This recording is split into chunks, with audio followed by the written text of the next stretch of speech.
ହତାଶ ହୋଇ ଗପ ବାଇ ପୁଣି ଯମୁନାକୁ ଦେମି କୃଷ୍ଣକୁ ପାଇବାର ଆସେ ଡାକନ୍ତି ଅଧ୍ୟାୟ ଦୃଙ୍ଗସେ ଗପିଏ ବସି ବାଲିକୁ ଦେ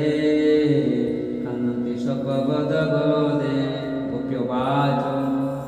ଅନାଥ ଯଶୋଦା କୁମାର ଜନ୍ମ କାଳ ଗୋପପୁର ଦାରିଦ୍ର୍ୟ ଦୁଃଖ ତ ନ ଜାଣି ଆମ୍ଭର ଘରେ କମଳିନୀ ଅନେକ ହଇଲା ସମ୍ପଦ ଏକ ଆମ୍ଭର ଆନନ୍ଦ ଆମ୍ଭ ଜୀବନ ଅଟୁ ତୁହି ତବେ ମନ ଗତି ନାହିଁ ତୋର ସମ୍ପଦ ଭୋଗ କରି ତମକୁ ଜାଣି ଦିନ ହରି ମୁରଲି ନା ଦେ ଅଣାଇଲୁ ଅମିୟ ରସ ଦେଲୁ ଘର ଗହନ ବନେ ଥଇ ଅନାଥ କରି ଗଲୁ କାହିଁ ଏବେ ଦେଖାଅ ପଦ୍ମ ମୁଖ ବାରେ ଜୀବନ ଆମ୍ଭର ଅନାଥ କମଳ ଲୋଚନ ଦେଖାଅ ନିର୍ମଳ ବଦନ ତମୁଖ କମଳର ତେଜେ ଶରଦ ପଦ୍ମଶ୍ରୀ ଗଞ୍ଜେ ସେ ଧନେ କିଣିଲୁ ଆମ୍ଭନ୍ଦ ଏବନି କଲୁ ତୁ ଅନାଥ ସୁରଥନାଥ ତୁ ଆମ୍ଭର କିଣିଲା ଦାସୀ ଆମ୍ଭେ ତୋର ଯାହାକୁ କିଣିବି ନା ମୂଲେ ତାକୁ ଛାଡ଼େ କହ ଭଲେ ତାକୁ ନ ଲାଗେ ପିତା ବାବଧ ବେଦ ପୁରାଣେ ଏହି ବାଦ ଅନେକ ଦୁଃଖ ଅଛୁ ରଖି ଏବେ ତୁ କଲୁ ନିରିମାଖି ବିଷ ଉଦକ ଘାସୁର ଇନ୍ଦ୍ର ବରସା ମହାଘର ବନ ନଳ ସଣ୍ଡା ମୁଖୁ ଆମ୍ଭଙ୍କୁ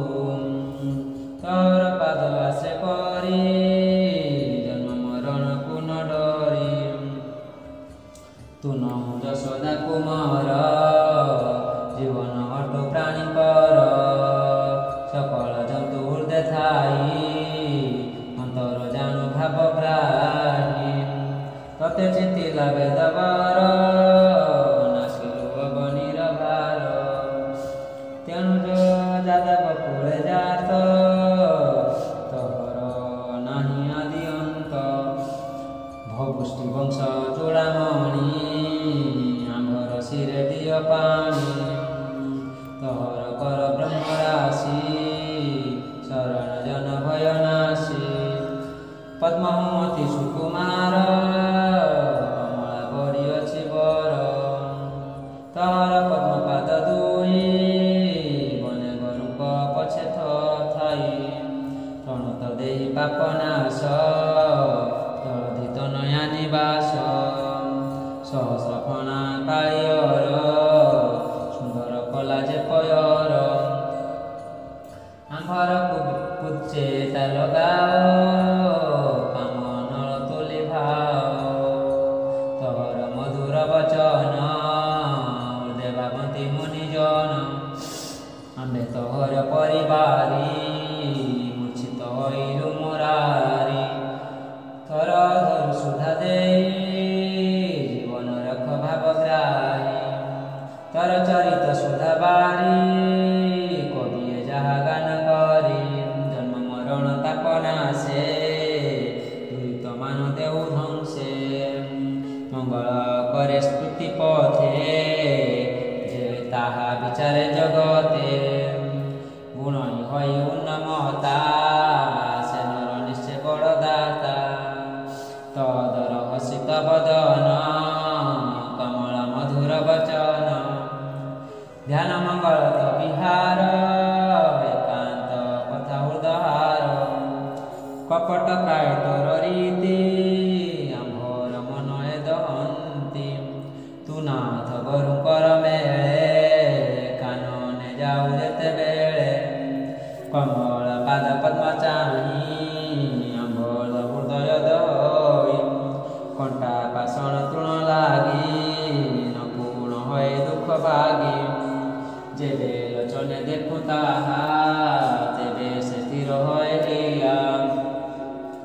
ବନୁ ଯେ ଆସୁ ଦିନ ଅନ୍ତେ ବାହାର ହୋଇ ଦେଖୁ ପଥେ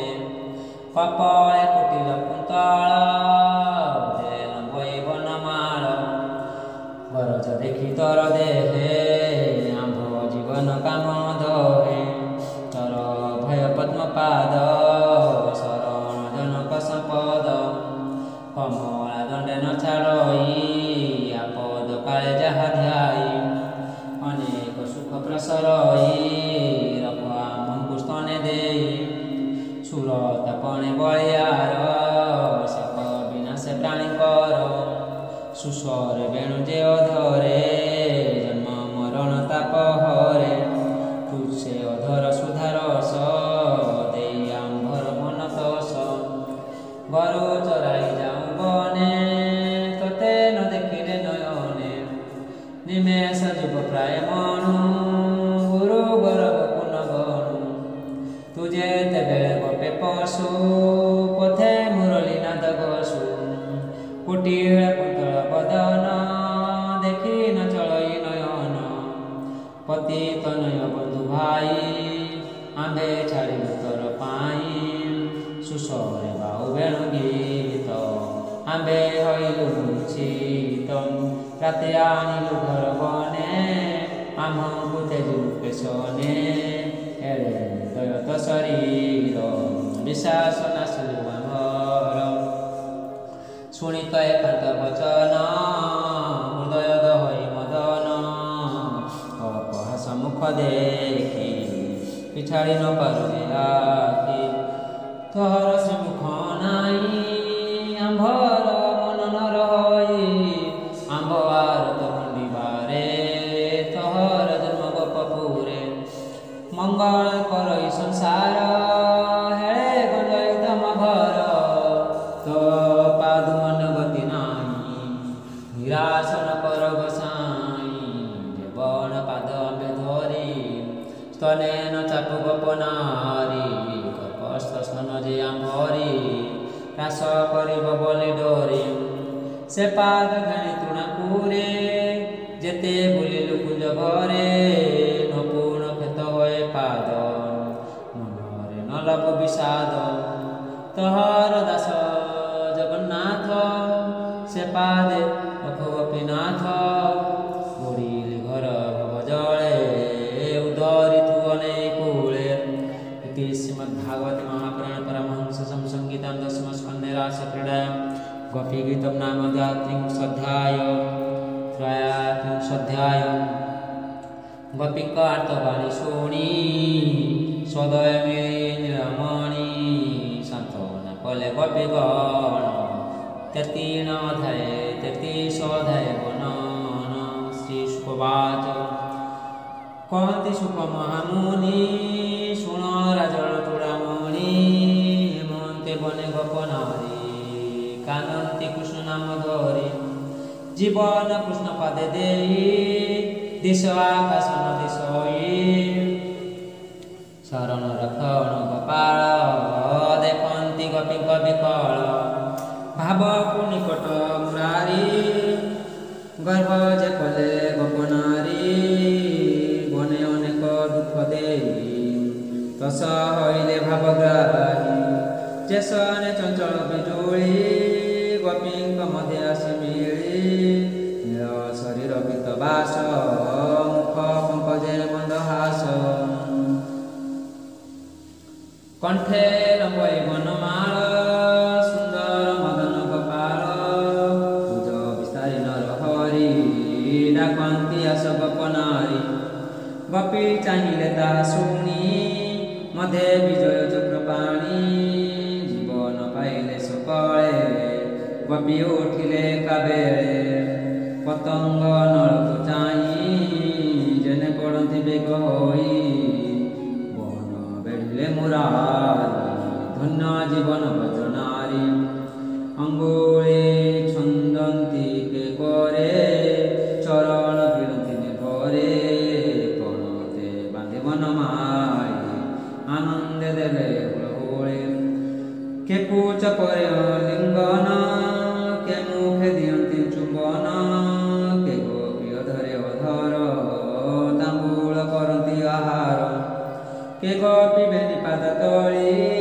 ସ୍ତନେ ଚାପନ୍ତି ଗୋପନାୟ ବାଳି କେ ଗୋପୀ ହୃଦେ କରି ଯାକି କଟାକ କରି ଚାହେଁ ଆଖି କେ ଦୂରୁ ଚାହେଁ କପଭ କରି ସୁରଙ୍ଗ ଧର କାମଡ଼ି କେ ଯାଇ ନପାରେ ଗହଳେ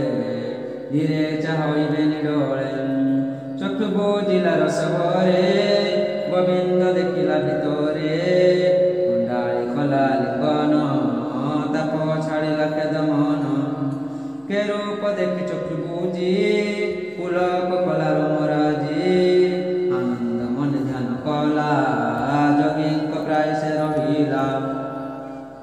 କୃଷ୍ଣର ଦର୍ଶନେ ଆନନ୍ଦ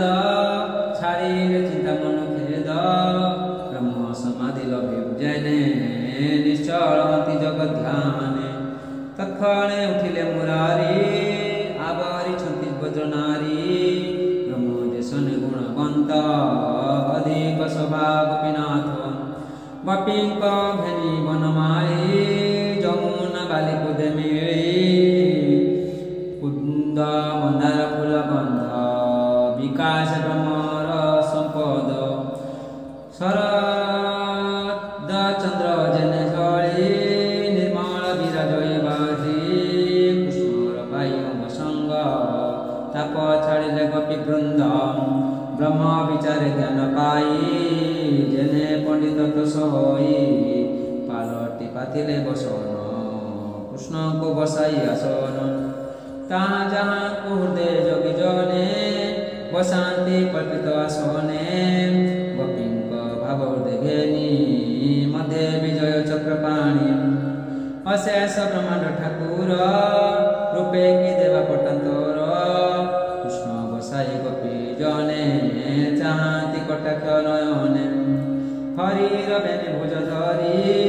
କପେ ବୋଲନ୍ତି ଗୋପନାରୀ ବୋଲନ୍ତି ଶୁଣ ପ୍ରାଣନାଥ ଆମ୍ଭୟା ଦେଖିଲୁ ବିପରୀତ ଭଜନ୍ତା ଜନେ କେ ଭଜନ ଭଜଇ ନ ଭଜିଲେ ବା ଭଜ କେହି ମନାଥ ତୋହର ପରାଏ ଭାବେ ନ ଭଜନ୍ତି ଥକାଏ